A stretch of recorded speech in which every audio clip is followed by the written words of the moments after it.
Samantala, pinaghahandaan na ng NIA ang 6 na bayan sa Pangasinan na sa magiging epekto ng El Nino ngayong unang quarter ng 2024. Ang detalye, ihahatid live ni Joan Punsoy. Joan? Chris, ayon na rin sa Pag-asa, asahan ang peak ng El Nino sa buwan ng Marso at Abril. Pinaghahanda na ng National Irrigation Administration ang 6 na mga bayan sa Pangasinan sa epekto ng El Nino ngayong unang quarter ng 2024.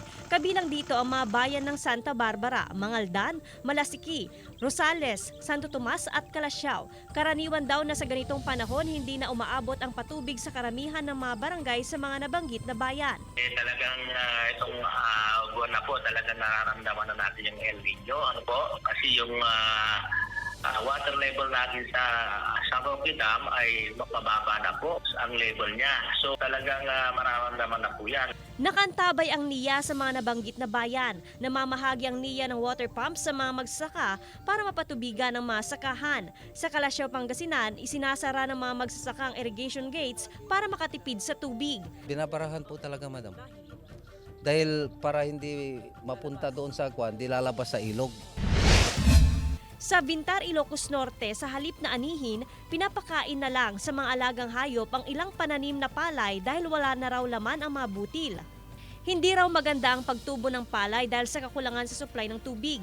Bukod dito, pineste rin daw ng rice bag ang mga pananim. Natutuyo na rin ang ilang pananim na gulay tulad ng kamatis, munggo at sili.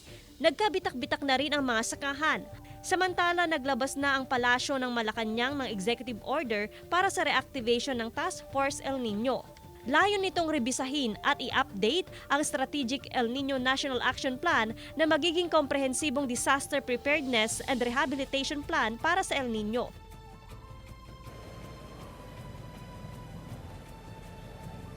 Karamihan naman sa mga sakahan o taniman nga na apektado ng El Nino, ito yung mga sakahan o taniman nga na nasa matataas na lugar at hindi na kayang abutin pa ng patubig. O kaya ito yung mga sakahan o taniman nga na rain-fed o umaasa na lamang sa tubig ulan upang matubigan. Nagsasagawa naman ng pagpupulong at regular na monitoring nga ang NIA, Agriculture Office, Pag-asa at maging kinatawan nga ng San Roque Dam upang ma-update itong estado ng antas ng tubig sa may dam para nga malaman pa kung ano yung extension ng pagpapatubig sa mga sakahan sa probinsya ng Pangasinan. Naipaliwanag din sa mga magsasaka na tuwing sumasapit nga ang buwan ng Nobyembre hanggang Marso hanggang Abril, ito yung dry season. Kaya naman pinapayuhan talaga sila na magtanim na lamang ng mga drought-resistant crops gaya na lamang ng mais, mani, munggo at pakwan na hindi matakaw sa patubig para hindi na rin sila malugi. Isa rin sa gabay ng mga magsasaka itong cropping calendar kung saan meron silang listahan